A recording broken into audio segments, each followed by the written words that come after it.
right. Hello, everybody. Welcome to another episode of D-Pod. Today, I have a new BTS episode, BTS being behind the staff. And it's kind of weird to call him staff, I guess, huh? But we have Joel. Joel in the studio. Welcome, Joel. Hello. All right. So it's your first time being on. Mm-hmm. And we did the little debriefing beforehand. How are you feeling right now? Nervous. This is your first time doing something like this? Yeah. I'm going to get incriminated by the things I say. You're putting yourself on the World Wide Web, man, for all the world to hear. Nice. Yeah. So I appreciate your willingness to be voluntold to be on this. I just sent out a mass text to, people, hey, who's available? And Joe's like, I'm available. And all right. Okay. Then we're recording you, man. Nice. Yeah. So what we do during the BTS episodes is we just kind of try to get into a little bit of the faith stories of the people who are serving on our staff now. And for you, so you're a team intern this year, right? So officially joining and trying out what it looks like to be on staff. Yeah. And so we'll get to that a little bit later. But let's just start off with what was your kind of? Or I should just tell us a little bit of like your family basic history, like where'd you grow up, family, siblings, and stuff like that. So I'm from Vancouver, Canada. My family originally is from Singapore. So I have two older siblings. One's like 1996, the other one's 1997. But they were both born in Asia. So then that's like really different, where I'm like the divide between my siblings still have a lot more Asian culture than I do. But my parents moved from Singapore to Canada in 2000, grew up in Vancouver until 2021. And then I came to Evanston, I guess, not Chicago, for my sophomore year. Yeah. For your sophomore year? Yeah, it's because of COVID. So I was online my entire freshman year. Oh, that makes sense. So okay, yeah. We're the COVID class. Got it. That makes sense. Yeah. Yeah. So kind of growing up, what was the spiritual background for you growing up? So I grew up in the church, I would say. So it was a lot of church was a pretty big part of my life. It was we had a family life, small group during the midweek. I went to Wana on Fridays. And then we went to church on Sundays. And then it was we always got a meal afterwards with all the other church aunties and uncles. So actually when I went to school and I would talk about my family friends, that almost exclusively meant church friends for me. All my family friends were from church, or we knew them somehow through church. And then, my parents were really big on it. And then we even helped even a lot of pastors as they were immigrating from other countries to Canada.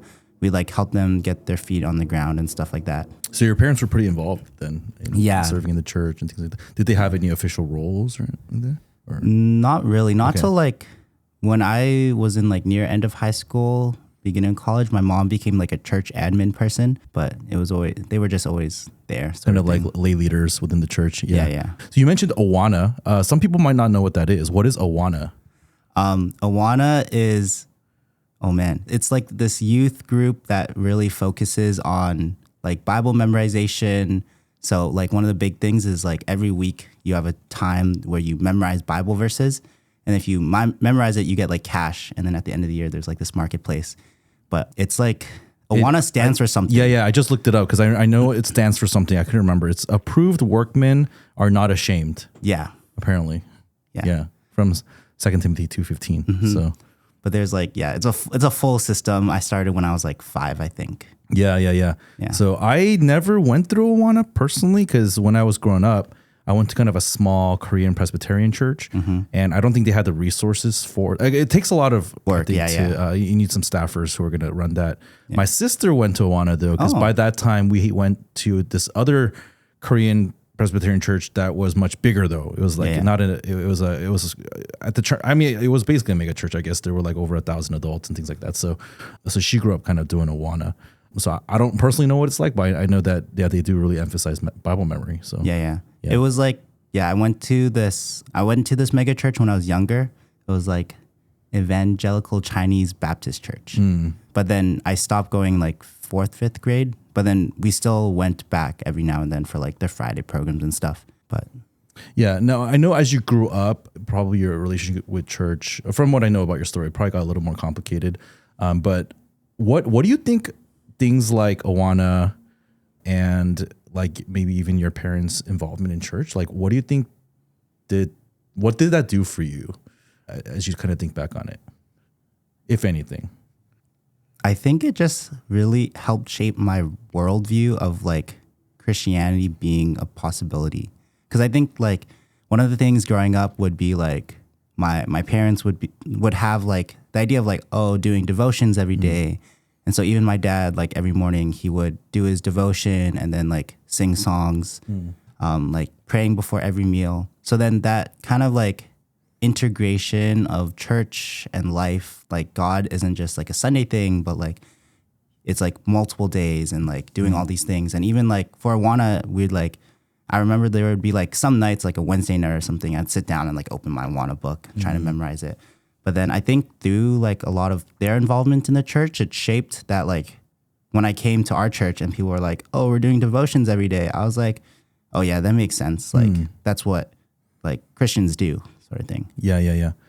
Because, so we're in college ministry and we operate in a age range where a lot of people are at a crossroads and they're kind of trying to figure out who they are. They're adults for the first time away from home.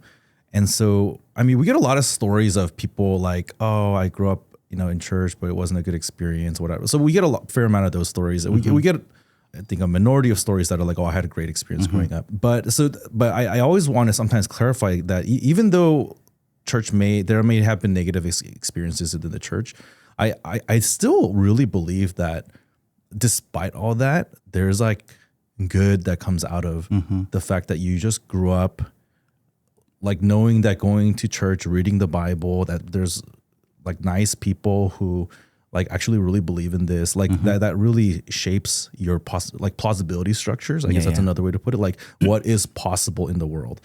Like it really opens that up and makes later belief in God a lot easier, I think. So it sounds like that was a little bit of your experience. Yeah. That was definitely my experience too. Even though I had all sorts of intellectual doubts, still the fact that there were memories of these nice uncles and aunties in church and they really took it seriously and were really sincere about it made it a little bit easier for me, I think, to even wrestle honestly with, okay, is this true or not? Yeah.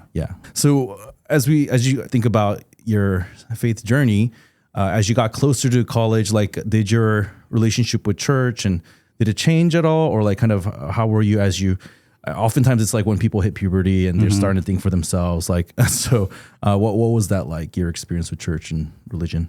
I think the big kind of turning point for me, I think was like middle school. So right around as like puberty started to hit. Like the TLDR is that my family was going through a pretty tough time with some things with my like older brother.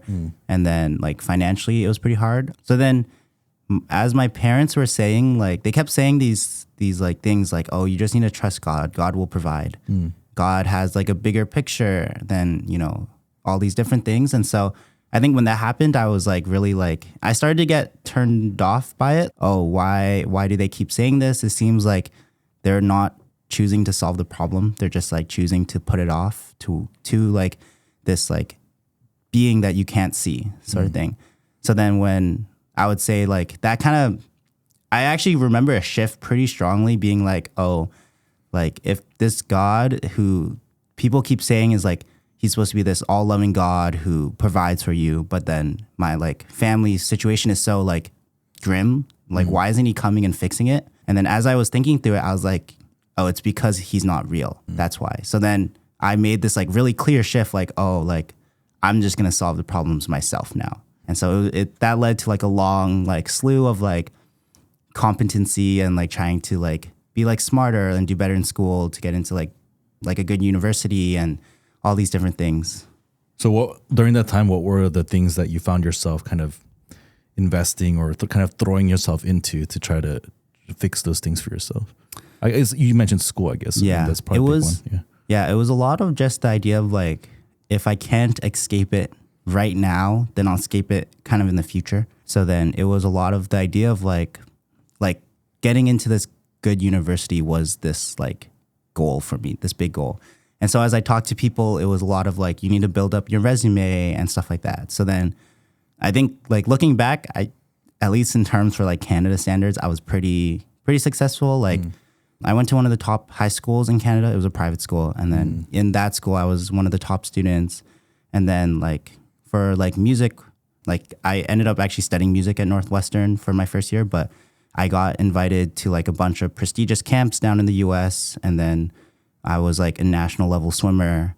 At one year, they put me on this like potential like talent for like Canadian national swim team sort of thing. So I think that was a lot of like to get into university to solve the problem myself through like basically like social class, like rising the social class.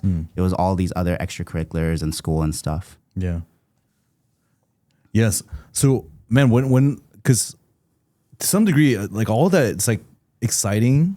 It's like when things are going well, it's like it's good, it's exciting. Like we're in some sense we're designed for working hard and kind of growing in our skills. I think especially men, young boys like respond to that well, and so there can be like there can be a sense in which that's really fulfilling. And I'm wondering what your experience of that was in the moment. I'm sure you have different reflections on it now, but like what was like as a 13, 15, 17-year-old, as you're going through all that, like what was your experience of it?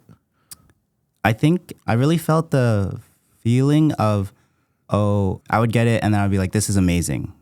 I put in all this work and this is the fruit of my effort basically. But then it was always like, almost like literally the next day I would be like, what's next? And so it was a very like, kind of like upward climb of like, I win like a provincial level thing, or I guess state. Equivalent state.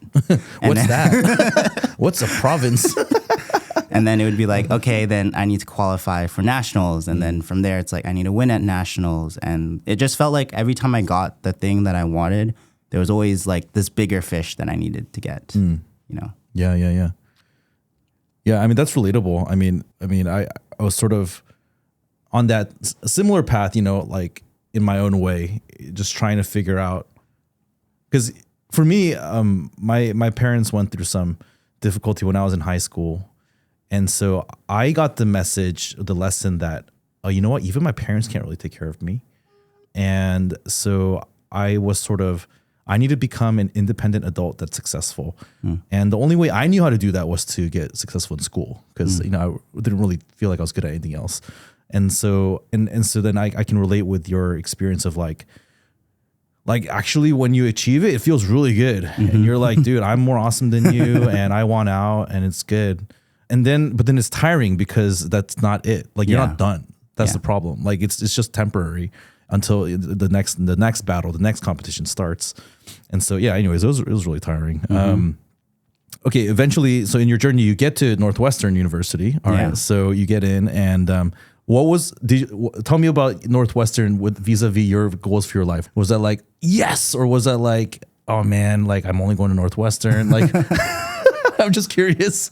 So there's actually like a kind of funny story about this. Yeah. But at the time I really wanted to go to Johns Hopkins. Oh, really? So Johns Hopkins was like a top medical program. And so I wanted to study biomedical engineering.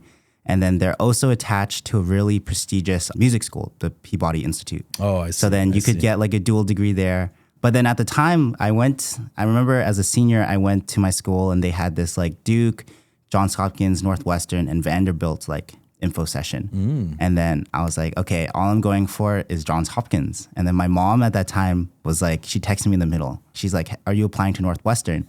I was like, no, not even thinking about it. And she's like, you should apply because you're going to go there. What? Yeah. And then I'm like, what are you talking about? Like, that's so crazy. Wait, was your mom at the info session? Yeah, she was there. But then we were sitting separate. She's like texting you during the, yeah. I see. She's like, she cast this like vision, this prophecy. She's like, you're going to Northwestern. And so I was like, okay, sure. I'll apply to Northwestern. Yeah. But inside I was like, oh, what is this like crazy mom talking about? This crazy mom, you're Wait, what, did you ever ask what was behind that? Why did she say that? She's like, my mom just has all these like feelings.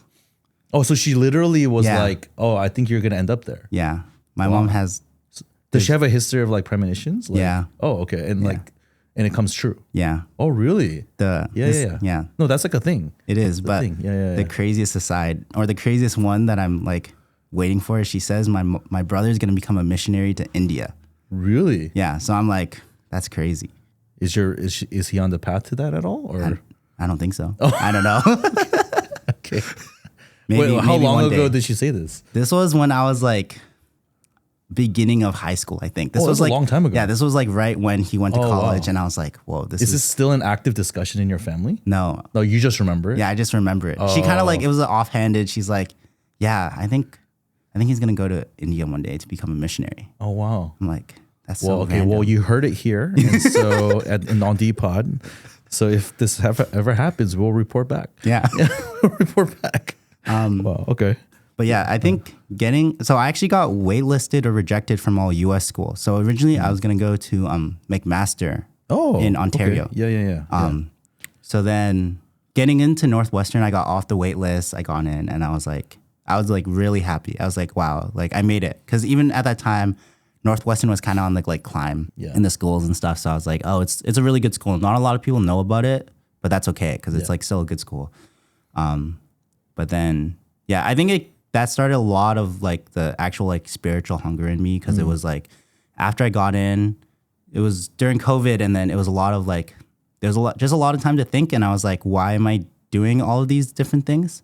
Like, why am I chasing after like getting into university where the like grind continues? I'll have to like work hard to try to get internships, to try to get a job, and then it doesn't stop there, and like all these constant things. Like, what am I even working for? Yeah.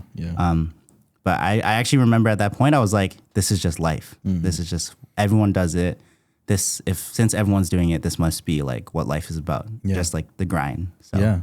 Yeah, that's interesting, because I think in some ways, we don't feel permitted to say, why are we doing this? Because like, I mean, what do you mean? Like, do you have a good alternative? Like, until you find that there's an alternative, you're sort of like, okay, we just accept and make the best of it. And so, okay, so you show up to NU. I guess you don't show up because it's COVID year. Yeah. So what is like your story around how you started coming out to our church? Like, were you looking for a church when you transitioned to college? So everyone's kind of approach that's a little different. So tell us about that. Yeah, I think I was not looking for a church. I was like related to the idea of like, I didn't really believe in God. I was just going to church because my parents were, and I'm like, I like to be the good, dutiful son, at least keep that image to my parents. So then I kept going to church. So then actually in my mind, I remember being like, man, I can't wait to get a campus because I'll stop going to church, sort of thing. So then when everyone was like, they were like, all freshmen need to stay at home, I was like, shoot. I see. But then I was like, oh, it's okay, because like I'll just delay this for like one more year. Like when I go to campus, then I'll stop going to church. But then my mom was like, hey, she sat me down and she was like, you need to go find a church in Evanston that you would attend, like you need to attend virtually. So then when you move next year, there's like a church family there for you. Oh, so then I was like, interesting. Okay. Man. So your mom really took initiative. Yeah. Okay. I was like, can't get out of it. Yeah. So then during welcome week, there's only the like UCM, the University Christian Methodist. Okay. Yeah. I don't actually remember what they stand for anymore. Yeah. But they're the only group that's allowed to like actually like table or flyer during welcome week. So then I got an email from them because they sent it to like all Christians sort of thing. And then I was like, okay, sure. And I went, and then it was like super white. Oh, shit. And then I see. I'd grown up in only like ethnic churches. So I was like, oh, I can't do this. Yeah. I can't do this. Oh, interesting. Okay. Yeah. So then I searched up like churches in Evanston. And then we were like the first option that had Asians. And I knew we were a predominantly Asian church, despite what the photo said, because I noticed that the same black and white guy were the same in all the photos. So now I was like, they must be the token. Oh my gosh. That's hilarious. Wow, that's sharp there. You're like, wait a minute. The Asians keep changing, but those two guys are still there. That's funny. Wait, who are those? Was it like Ben Laughlin and... I think it was Ben Sitzerf and Toph. Oh, Ben Sitzerf and Toph. They were not even students. They're the staff. Yeah. Yeah. Wait, that's really funny. Oh my gosh. Yeah. Yeah, I mean, I think people know our history, but we did start as a Korean American, actually not even Korean, it was a speaking Korean church all the way back in Berkeley is where our network started. And so the older generation of our church, mostly Korean and then Chinese. But yeah, I mean, but the Northwestern, interestingly in Chicago, Evanston has remained, like in terms of just pure percentages, mostly Asian. And then I think on Southside, we are and were mostly Black. And then our downtown congregation now is actually in itself kind of diverse. Yeah, pretty mixed. Yeah. Yeah. And so then when we all gather, it feels really mixed. Which is really nice. Yeah. But yeah, okay. So coming back to your story, you were looking for basically something closer to your ethnic experience. And so you're like, oh, I found this church with their token people, diversity people. So then I came out to our new student welcome night. It was a Friday. And then I just remember like people were really warm. And then Gilbert and Echo, they're now in Elgin, but they were staff at Northwestern back then. But they gave like free boba to all the freshmen. They like delivered, they like Uber Eats did or something to our house. Oh. So they like, I remember at the end, they were like, hey, like text your address to this Make New Instagram and we'll send you a free boba. Oh, I was wow. like, oh, okay. And then I was actually like, came. Yeah. Wow. Came. They even sent it to Canada. I know. Wow. I was like, wow, these people are, I remember just feeling like, wow, these people are very nice and warm. And then they had a lot of fun. And then I got free boba. So I was like, okay, for 1 year, I can like play the facade and come out to this church sort of thing. Interesting. Yeah. That's cool. So how did that progress then? I guess the 1 year, or like, I guess I know you sort of made a significant decision in college, but like that was after you came in person. Yeah, right? Yeah. So tell me about like how that transition was. I'm curious about the virtual to in-person transition. Anything interesting happened there, or like was it very like predictable? I don't know. Everyone thought I was like 5'4". Oh, they thought you were short, basically. They thought I was really short. Even like Matt Choi still makes fun of me because I would sit. So my screen was like really high, or the camera was really high relative to me. So I was only like the bottom half of the screen, and then I'd always cover my mouth with my like hoodie sleeve. Oh, I see. So then they always thought, and then I had these like gamer headphones on. I see. So then they thought I was this like small Asian dude. I see. So then I remember the first event I came to was I landed in ORD. Toph picked me up, and then we went straight to a TFN post, or like really? a Friday post. Yeah. So we were watching Shang-Chi, and then Cynthia Sue. I was walking up the stairs to the things, and then Cynthia Sue's at like the row of like stairs above me, and then she stands up and looks at me, and we're like eye level, and she's like, "Wow, you're really tall." Well, I mean, she's also really short. Yeah. That's funny. Yeah. That's cool. So I guess you got plugged in, and and so with regards to this, so you made a decision, kind of a decision to follow Jesus, like as a college student at our church, and I'm always curious about that because I find that people who grew up in church, it's a little bit sometimes complicated emotionally, like. Oh, like I grew up going to church, but I'm like learning a lot of new things in college. And kind of how did you think about that? Like, what was your experience of kind of growing as a Christian and or deciding like, oh, I'm going to become a Christian? Like, how did that work out for you? Yeah. So I think it was, I mean, I would call myself Christian, but then I knew I didn't really know a lot about Christianity and I didn't really believe a lot. I was just kind of doing it for my parents. So then it was like my freshman Thanksgiving retreat. Toph gave this testimony about like his coworker Nico, about how he like basically had made it in life, but then he still felt empty. And then Toph was saying, oh, this is like, it was a longing for a relationship with God. And so I think that was like the first time that my like ears kind of perked up and I was like, hey, maybe there's something here more than what I thought, like more than what I thought there was growing up. And so then this led me down a pretty long path of like intellectual discovery about like is there actually a God? You know, how can I believe in Christianity? And so then it was helpful because Toph and Ben Sitzerf actually, they did course 101 with me and two of my peers. And so through that, I actually got a lot of like the head knowledge of like, yeah, like the Bible is reliable. And then the case for resurrection. And we actually, as freshmen, put on like an apologetics event online where I did the case of resurrection too. So then it was like extra cemented and like, hey, like if Christianity is like testable because on this one fact of if Jesus died and he rose again, if that's true, then like all these other things he said like must be true as well. And so I think for that, I got like a pretty strong head knowledge of like, oh, Christianity is real, it's believable. And so I was like, okay, I need to do something about it. So then I think one of the things is like growing up churched, it led to a lot of like misconceptions of what it meant to be a Christian. So then I think my sophomore year I came and then I like immediately got plugged in, and then I came early because I was a RA. So then I was actually helping table for Welcome Week and stuff like that.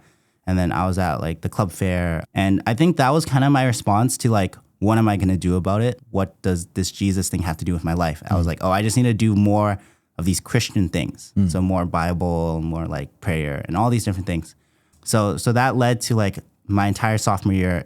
I think externally I felt like, oh, I was doing a lot of these Christian things, but then internally, I think there were still a lot of kind of things that I was feeling like kind of plagued by, like just like a lot of like jealousy or envy towards like other people, and even like kind of like a two-faced life almost, I would say, where like externally I would do this thing and then internally I'm like, why are we doing this? And all the like grumbling. But I think that really changed. I remember one moment actually was a Friday, we were doing this outreach event. I think it was an outreach event, but we had this big tear sheet. And then one of the things in the top right was like, write the gospel in one sentence. And then I was like, I can't do that. And I was like, shoot. I was like, what? Because I knew in my head, I was like, oh, the gospel is the main message of Christianity, but I didn't really know how to explain it. So then that was when I was kind of like, oh, what does this actually mean for my life? Like, do I believe in the gospel? Because how can I believe in something I don't even know? Right, yeah. But then I think the big turning point was that made it like go from head level to like heart level was this spring break trip to the East Coast. We were in New York, we were in Flushing, and then we had like just dropped off all the sisters at the airport. So we were driving back to New Jersey where we were staying, and it was me, Kevin Huang, who was the pastor at NU at the time, and then Ben Laughlin. But Ben Laughlin wasn't feeling well, so he says. So he sat in the back row. But I later learned that during this like really deep conversation I had with Kevin, he was like fake sleeping, and he was like actually awake listening to everything. But he wanted to give you guys your privacy. I think I should be sleeping right now. But yeah, Kevin was just asking about my journey, and he would ask questions like, oh, like how have you sacrificed for God? But then I think the question that felt kind of pointed to me was, he was like, how do you see yourself as a sinner? And then I was like, oh man, like how do I see myself as a sinner? So then I think I gave at first a very like church answer, like, oh, we're all sinners, we do bad things. Yeah. But then I think, I don't remember if he paused or not, but then it was just like it started a long slew of like how in college or how in high school I was like very manipulative and used people, and then I lied a lot to people. And then it just started like this long slew of like all of these different sins I'd committed.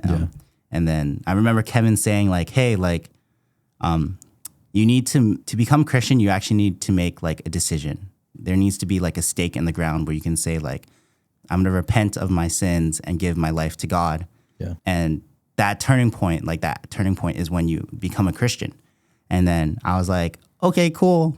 And then nothing really came of that. But then I think we had spring retreat the week after, like literally the week after. And so that entire week we were praying about like God speaking to us during the retreat.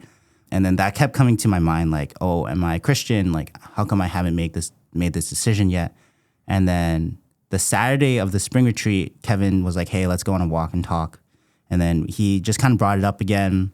And then I remember feeling like, oh, like, I don't want to make this decision because it feels like someone else is making me make this decision almost. And then he kind of shared like, oh, no decision is ever made without like external influence. That's just not reality.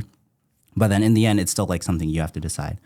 But then through a lot of the messages, I remember at that prayer time, it was like, the kind of feeling I got from all the messages was that as I looked back on my life, as I looked back on all the sins I'd committed, I'd felt like when I was the one in control, I left a lot of hurt behind me. I had hurt a lot of friends.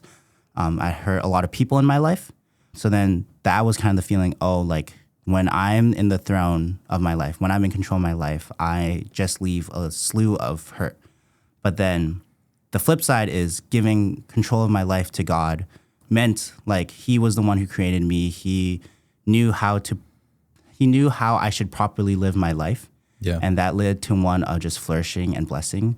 And so that was kind of a big idea of like, oh, like, yeah, it makes sense that I should give control to God. But then I still was like, I'm kind of like a control freak. So I was like, how can I give up control to this like being though? And then I think I was really struck at that prayer time because it was Susanna, I think, who was doing the prayer time. And then there was a portion about like, hey, like God is this like infinite creator who made everything in the universe, and he made even you, but he's this all-powerful person, all-powerful being, but he loves you so deeply and like perfectly that he like sent his son to die on the cross. And I think through that I was like, oh, how can I not put my trust in someone like that? Like someone who knows everything, who's all-powerful, but he perfectly loves me. So everything he does for me is for my flourishing. Yeah. And so I think that was like, that was when I was like, it like kind of clicked. All the like head knowledge became like, hey, I need this savior because I'm a sinner. And yeah. Yeah.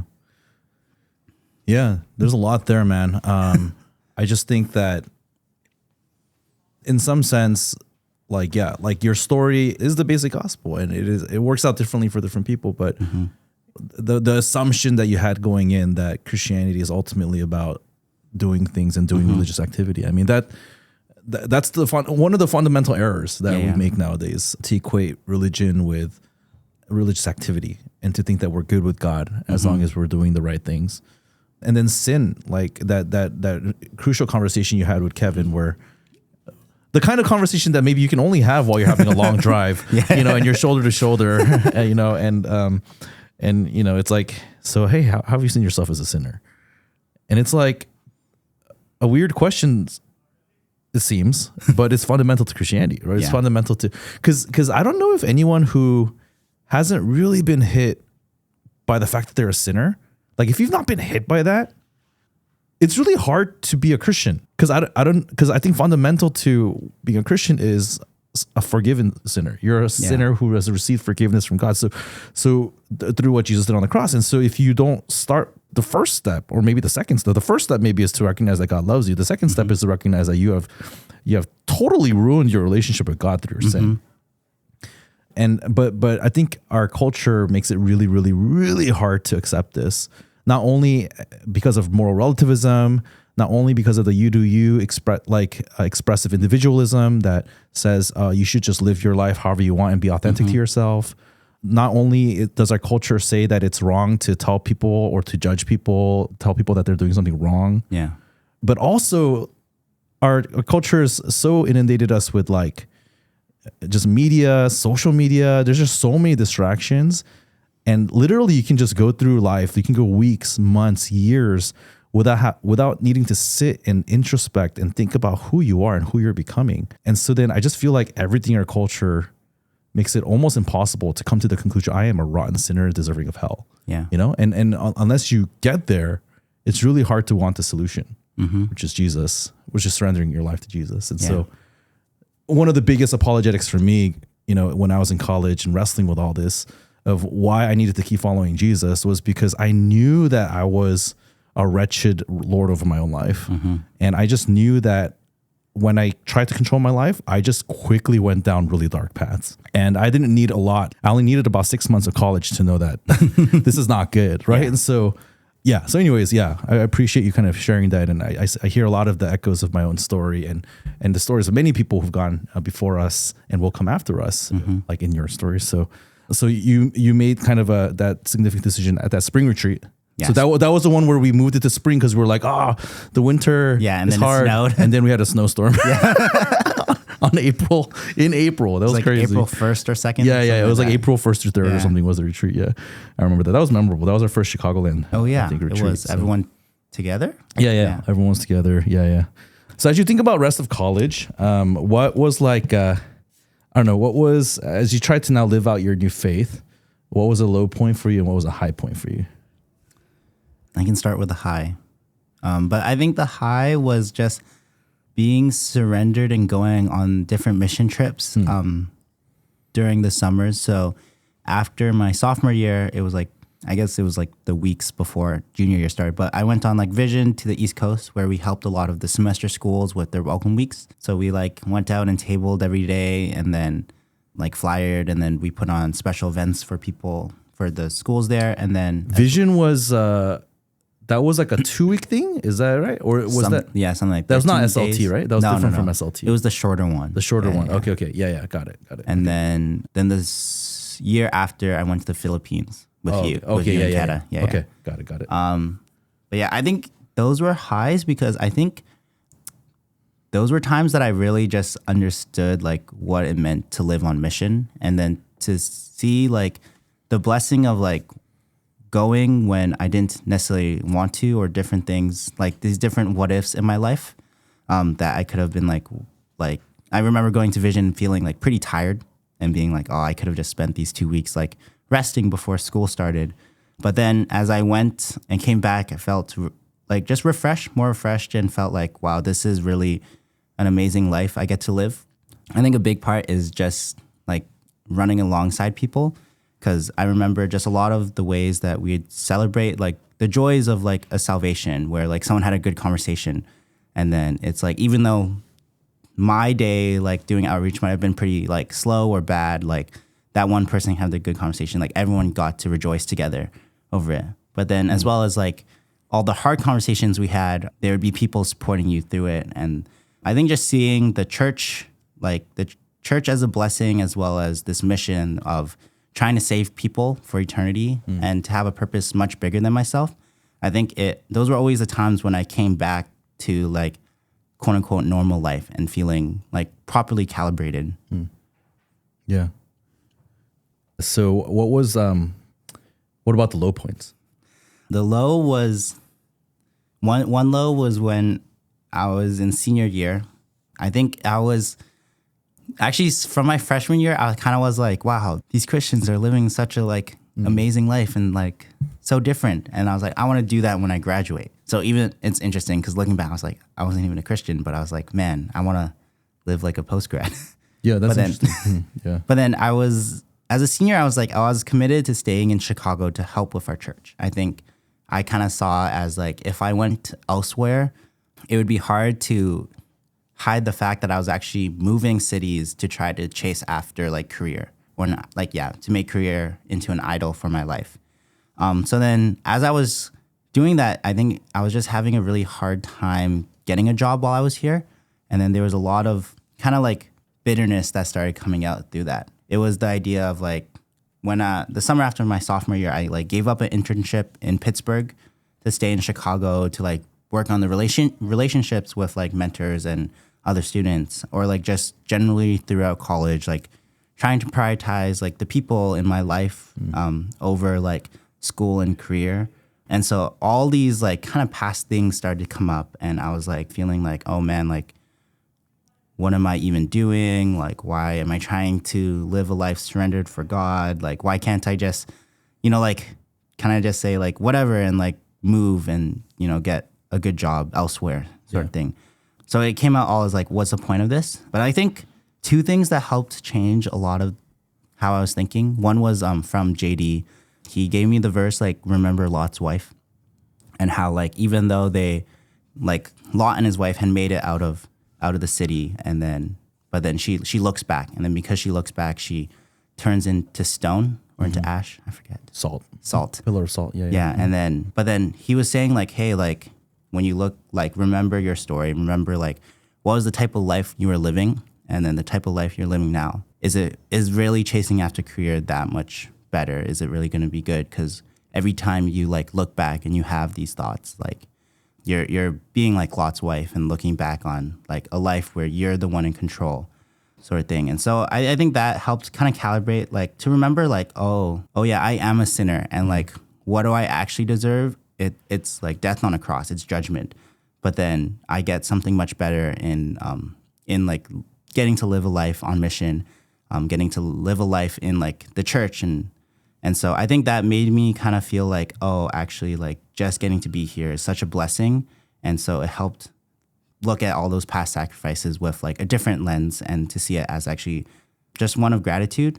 And then the second one was Eric Kim, and he was just sharing about like kind of more on the blessings of church. But then it was the idea of like, hey, like all these new grads he knew from Berkeley, like they moved and they went to Seattle, or like maybe they might have stayed in our church, but then their entire relational world gets like turned upside down. And he said like, hey, like you have a wealth of relationships here of like mentors and peers that like you only have by staying. But then like if you were to leave, you would lose all of that. And I think that kind of reminded me of, oh, hey, like being here actually was one of the few times that I felt fully known by people. I think it was like one of the few places where like I could put down a mask and kind of be who I am and still be fully loved. Yeah. And then realizing like, oh yeah, like actually leaving and all these different things that I'm like, oh, all these what ifs, like thing that I was like illustrating to be much better actually weren't thing. Yeah.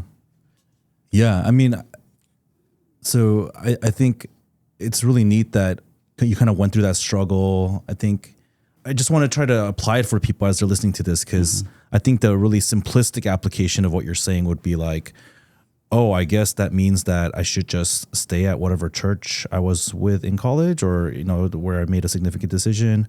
And that's just like the only right thing to do.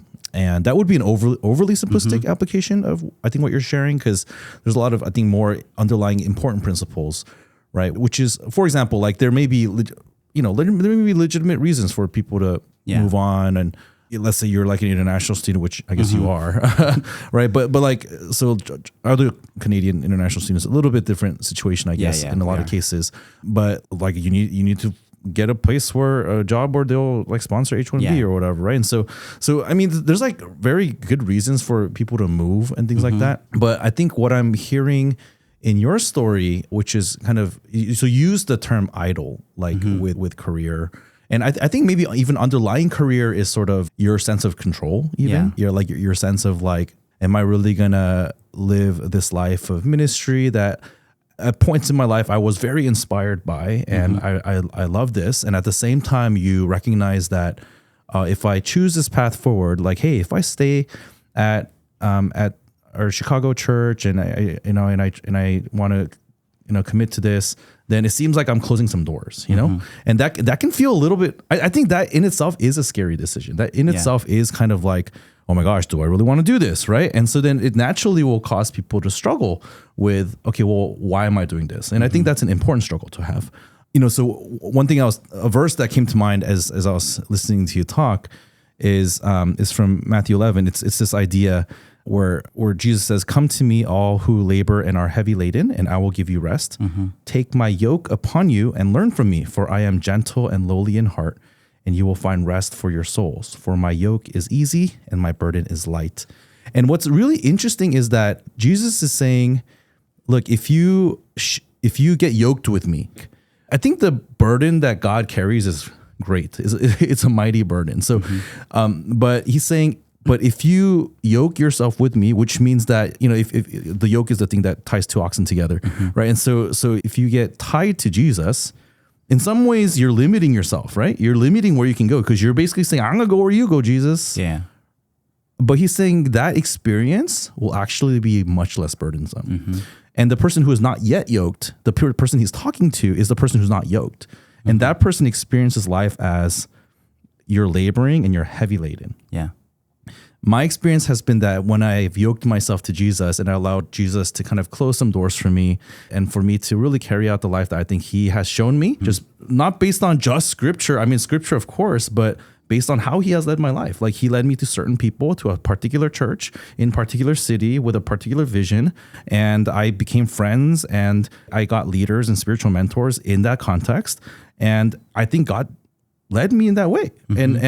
And so when I kind of submitted myself to the way that God led me, and I sort of allowed other options to close and for me to just full on go into sort of this path that I think God is showing me, I experienced my yoke, like my burden, becoming a lot easier. Yeah. And so it's interesting to me that when you, in your story, like the times that you had this kind of high moment in college was like when you did the thing that you didn't want to do. You said like you went on like mission trip or you went on vision, and it's like not about you. It doesn't build your resume, right? But you kind of did this thing out of obedience and you did it with other people. And so you, in some ways you experienced freedom and levity of of spirit during that time. And it's when you sort of started to think about, okay, but is this really what I want to do? And what about all the other options that are open to me? And you start kind of wrestling with that. That's when you actually feel a lot more burdened. Yeah. Right. And you would think it's the other way. You would think that if you limit yourself, you would feel more burdened. But experientially, that has not been my experience. So yeah, like I've shared before, the Pastor Will, who recently passed away, like one of the things he told me early on when he was discipling me was that Christian life is a series of learning to surrender and let things go. Yeah. And I've definitely experienced that to be the case. And I've experienced that lightening my burden over the years. Even though my actual burdens, like in terms of family and ministry and caring for people and things that people are going through, I mean, that has only grown. But this kind of existential burden of, am I living the life I'm supposed to be living? Yeah. That has gone away. And I live every day waking up knowing exactly what I'm supposed to be doing. And I don't take that for granted. It would, anyways. So I guess since then you have, I guess, decided to stay at our church and you were a member for a year. And then this past summer you joined the new team orientation. So for people who don't know, like we have members who join on, and when you become a member, you become a member of Acts to Network, because Voyage is a ministry of Acts to Network. And then when you become a team member, you're also becoming a team member of the Acts to Network. And the thing that really differentiates a member and a team is that a team member is saying, hey, I agree with the word of life, not the word of life. That's the ministry. The way of life, our Acts to Network way of life, which is all on our website. If you've never looked through that before, and I want to uphold it. Like I want to grow into that, and I'm excited about that. And so tell me a little bit about, like what was your decision-making process so we kind of talked about staying at our church, I guess, but kind of take me all the way through like signing up for team intern. Was that sort of like just a natural progression for you, or was there any struggle there, or like just kind of curious about what that experience was? Yeah, I don't think there was much struggle. I think I was like definitely one of the new grads who was like, I see. Okay. I want to do more. Yeah, I see. Why are you not letting me come to team meetings? Okay. So you wanted to be like a team intern as soon as you graduated. Yeah. I see. So then how about we can just jump forward to team intern year then? Like, how has that been? Like, what has that experience been like? And how has it been different from maybe when you were a member or maybe even a student? What do you like about it? And what maybe if there's been challenges that you've experienced with team intern life, like what are some of those? I think the big difference is like how intentional I think we are as a team, but then also how like intentional we are with ministry.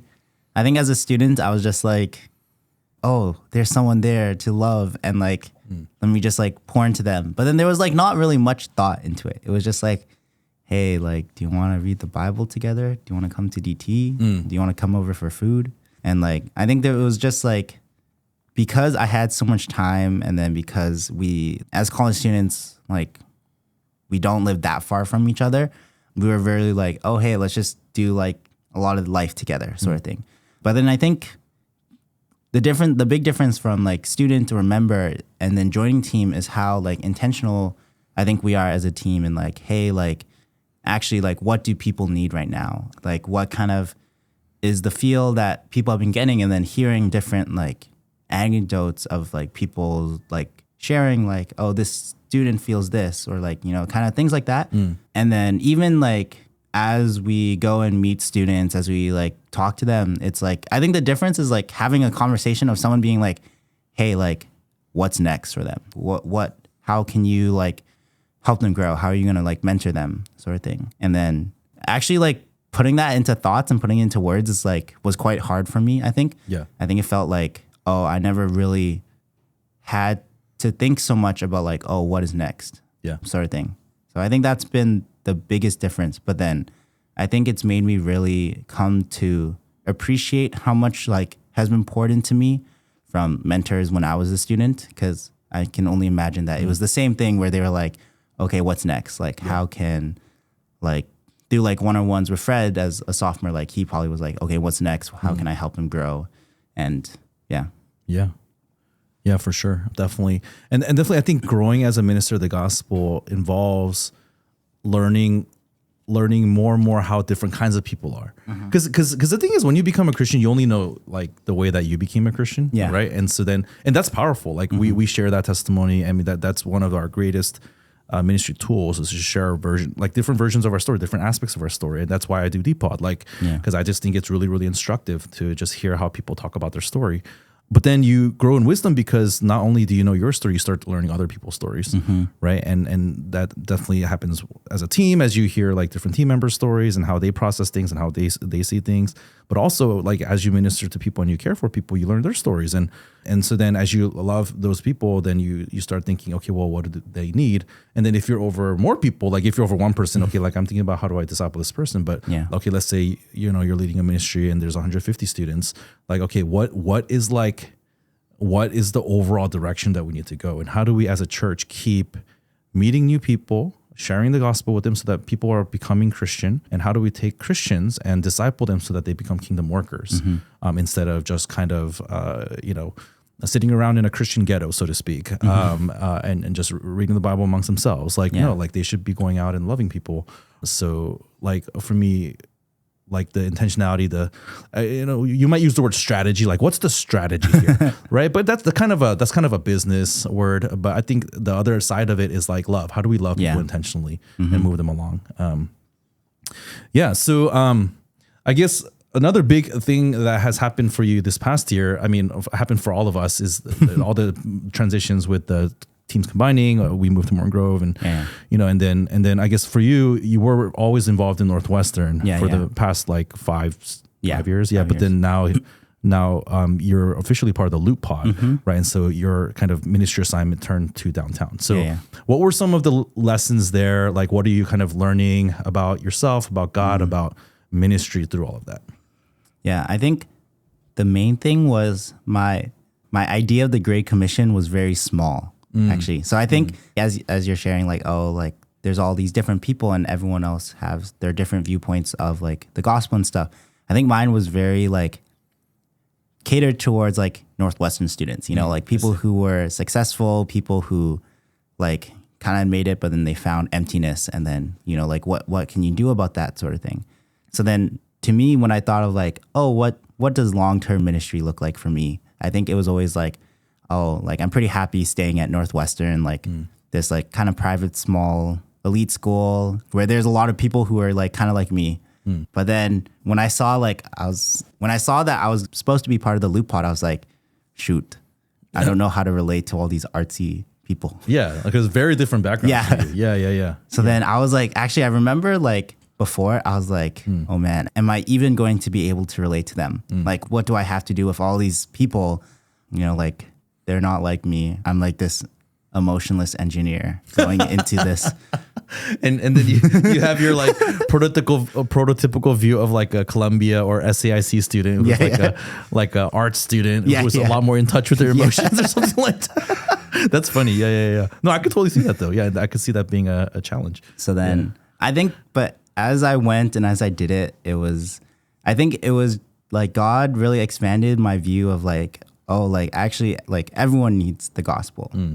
Which is true, but then I think it also expanded my idea like, the Great Commission to the ends of the earth also, like it applies to me to go to the ends of the earth. And at least in that moment, it was like, go to the Loop. Yeah. And so for us, it's more like from Jerusalem, Judea, and maybe it's like Judea, Samaria is where we're at right now. Yeah, for sure. Yeah. So then even going to the Loop or UChicago where, like, some people say like, there's a Northwestern U Chicago rivalry and stuff. I kept asking myself the question like, what do I have to do with these people? Yeah. They're so different than me.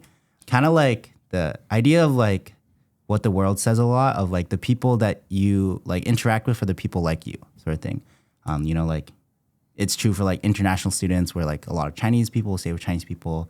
But then it's like you kind of group together when you're similar. But then I think as I was going, what really rang true to me is like what makes all these people important to me is that they need the gospel, is that everyone, no matter like whether they're like artsy or engineer or they're like the nerdy Chicago students who have like hard time conversing with people, like they all need the gospel. And so because I have that, these people have everything to do with me. And then, I actually felt this was kind of like one of the big takeaways that I had too when I went to a mission trip this past week. Yeah, you just got back from Cambodia. Yeah, I landed like 3 days ago. Yeah. Are you even awake right now, dude? Yeah, it's like noon. No. Oh, it's noon here. It's midnight there. It's midnight there. Yeah. See, you don't even know what time it is.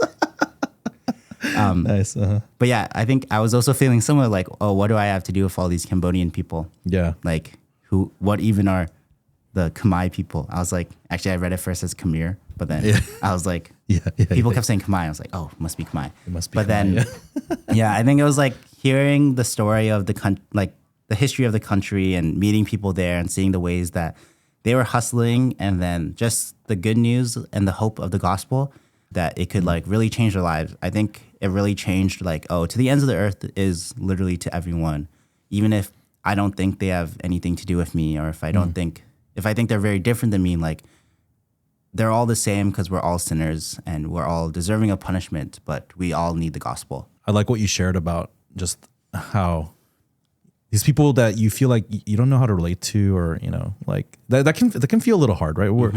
It's very natural actually for people to, stay with the people that are like them. Yeah. Because we understand them. Now, the Great Commission, people will point out, is go and make disciples of all the nations, baptizing them, and so on and so forth.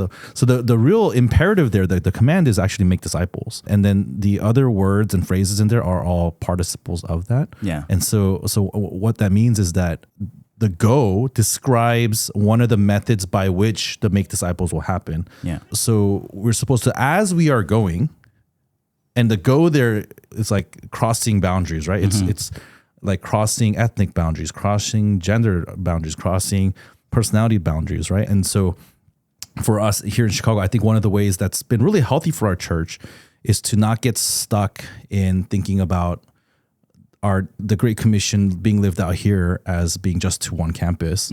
But okay, well, you're a Northwestern grad, but you have something to do with a Columbia College Chicago student because you have the gospel and you know what it's like to be a young person. Yeah. Right. And so we go. The going is the crossing the boundary of the campuses, because most traditional campus ministries are very specific to the campus, and there's strengths to that. But I think we're trying to fill this other void, which is like, what would it look like for us to really say, hey, those boundaries don't really matter. We're gonna be missional with regards to the collegiate community, and we're gonna try to figure out how these people can fellowship together, worship together, and then be sent out together to reach more of Chicagoland, and hopefully more than Chicagoland, right? Yeah. And then one thing I've been challenged about, I think this was like 3 years ago when we first started to hear like Paul Wooster and Steve Shadrach and these guys talk. One of the things that they said that really challenged me was that when discipling people and challenging people about the Great Commission, we have to not forget that we're called to the ends of the earth, to all the nations. And we can't underemphasize that. There's actually a temptation, I think, within ministry circles to underemphasize that. Why? Because if we're serious about that, that means people are going to leave. Yeah. That means people are going to want to go.